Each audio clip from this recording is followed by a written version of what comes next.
Hello everyone, कैसे आप सभी। एक बार फिर से स्वागत है आपका मेरे यूट्यूब चैनल पे। और आज की वीडियो में हम देखने वाले हैं इम्पोर्टेंट क्वेश्चंस जो आपका नर्सिंग एंट्रेंस एग्जाम्स होता है उसकी दृष्टि से। ठीक है, तो सभी क्वेश्चंस इम्पोर्टेंट हैं।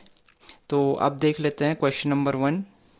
वायरस को सजीव कहा जाता है क्योंकि क्योंकि और चार ऑप्शन दे रखे हैं यहाँ पे, देखिए। इन्हें क्रिस्टलीकृत कर सकते हैं, ये संख्या में बढ़ सकते हैं, इनमें विभिन्न कोशिकांक नहीं होते हैं, और उपयुक्त में से कोई नहीं। तो इसका जो करेक्ट आंसर्स हो जाएगा, ऑप्शंस भी हो जाएगा, ये संख्या में बढ़ सकते हैं। ठीक है।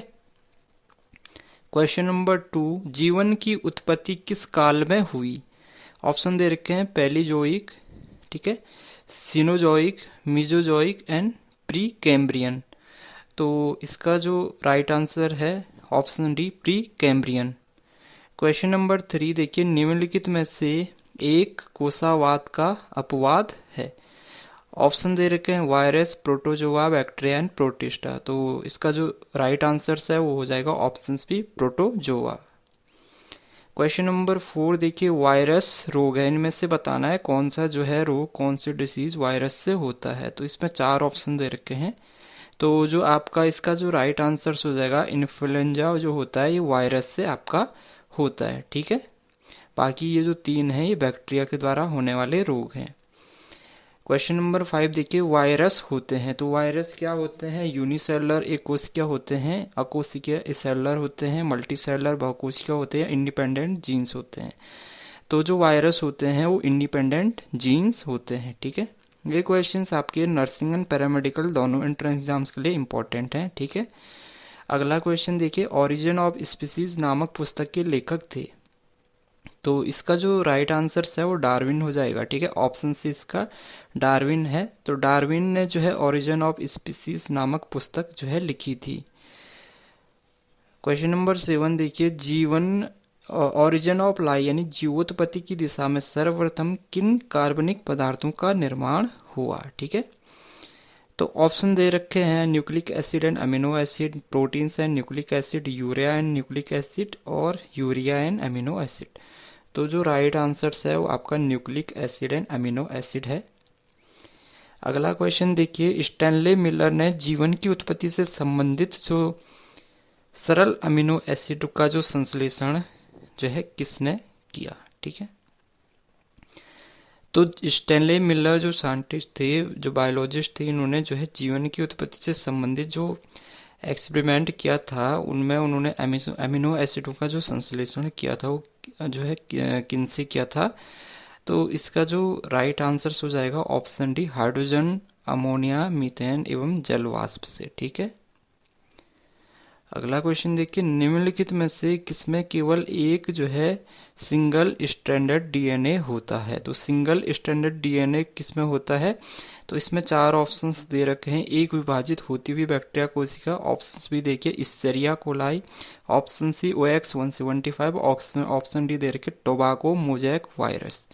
तो जो सिंगल स्टैंडर्ड डीएनए इसमें होता है वो होता है OX175 में। ठीक है, अगला क्वेश्चन देखिए, जीवोत्पत्ति यानी ओरिजिन ऑफ लाइफ के समय वायुमंडल में स्वतंत्र अवस्था में नहीं था।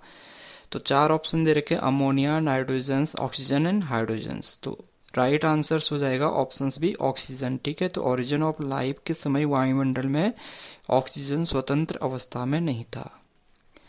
अगला क्वेश्चन देखिए, ओरिजिन ऑफ लाइफ के प्रयोगों में मिलर को प्राप्त हुआ। तो मिलर जो साइंटिस्ट थे उन्होंने एक्सपेरिमेंट किया था ओरिजिन ऑफ लाइफ पे, तो उनको क्या अमीनो एसिड वहां पे मिला था। ठीक है, अगला क्वेश्चन देखिए, एड्स का कारण है। तो एड्स कौन से जो है जो वायरस है उसका जो कारण है वो ऑप्शन डी इसमें दे रखा, HTLV ठल। ठीक है, अगला क्वेश्चन देख लेते हैं, मिलर ने विद्युत डिस्चार्ज द्वारा सामान्य अमीनो एसिड का निर्माण किया था। पूर्वजीवी वातावरण में कौन सी गैसें उपस्थित थी।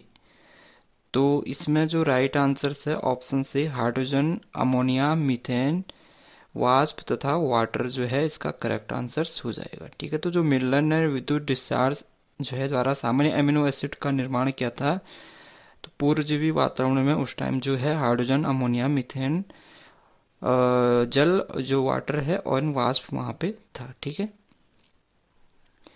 अगला क्वेश्चन वायरस में होता है, तो वायरस में क्या होता है, तो वायरस में डीएनए या आरएनए, ठीक है, डीएनए भी हो सकता है, आरएनए भी हो सकता है, तो ऑप्शन सी करेक्ट आंसर इसका हो जाएगा। ठीक है।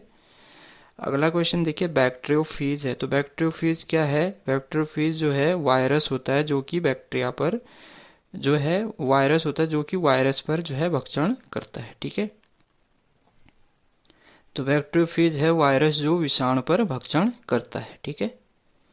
अगला क्वेश्चन देखिए, जीवन की उत्पत्ति रासायनिक विकास केमिकल इवोल्यूशन के कारण हुई, इसको किस वैज्ञानिक ने समझाया, तो इसको समझाया था ओपेरिन ने। ठीक है। तो इसका जो राइट आंसर हो जाएगा ओपेरिन हो जाएगा। अगला क्वेश्चन देखिए, जीवन की उत्पत्ति लगभग हुई, तो जीवन की उत्पत्ति हुई लगभग 3 बिलियन वर्ष पहले, तो 3 बिलियन वर्ष पहले इसका राइट आंसर हो जाएगा। अगला क्वेश्चन देखिए, बैक्टीरियोफेज वायरस के खोज करता है, तो बैक्टीरियोफेज वायरस के जो खोज करता है वो है स्टैनले। ठीक है। तो ऑप्शन डी इसका करेक्ट हो जाएगा। अगला क्वेश्चन, जीवन की उत्पत्ति से पहले आदि वायुमंडल में निम्नलिखित यौगिक उपस्थित था, तो उस टाइम थे जल वाष्प, हाइड्रोजन, अमोनिया और मीथेन। ठीक है। तो ये वाला इसका करेक्ट आंसर हो जाएगा।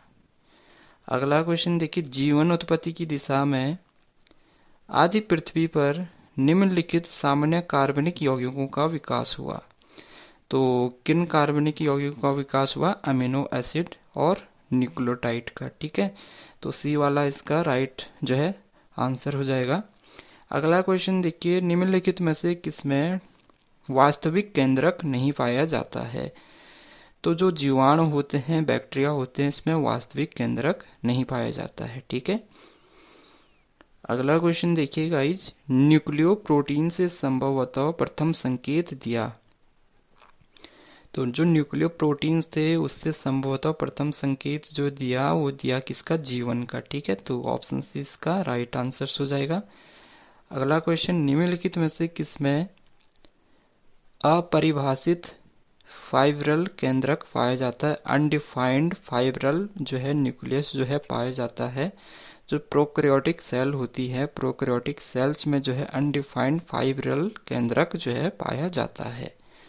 ठीक है। और 24वां क्वेश्चन देखिए, प्रोकैरियोटिक जो जेनेटिक सिस्टम्स है यानी प्रोकैरियोटिक आनुवंशिक तंत्र में होता है, तो उसमें होता है डीएनए तथा हिस्टोन वहां पे नहीं होता है। ठीक है। यानी हिस्टोन रहित डीएनए वहां पे होता है, जो प्रोकैरियोटिक जेनेटिक सिस्टम्स होता है उसमें हिस्टोन नहीं होता है, वहां का जो डीएनए होता है उसमें हिस्टोन नहीं होता है।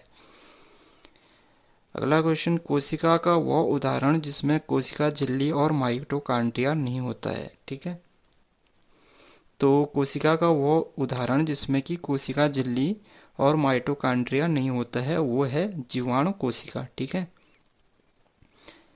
अगला क्वेश्चन जो है, मेटाबॉलिक एंजाइम जो है अब्सेंट होते हैं, वो होते हैं वायरस में। ठीक है। विषाणु में मेटाबॉलिक एंजाइम अब्सेंट होते हैं। बैक्टीरियोफेज में होता है, बैक्टीरियोफेज में क्या होता है, न्यूक्लियोप्रोटीन्स होता है। ठीक है। और प्रथम वायरस के खोजकर्ता इवानो हुस्की थे। ठीक है। तो ये कुछ क्वेश्चंस है, बाकी इसका पार्ट 2 जल्दी अपलोड यहाँ पे हो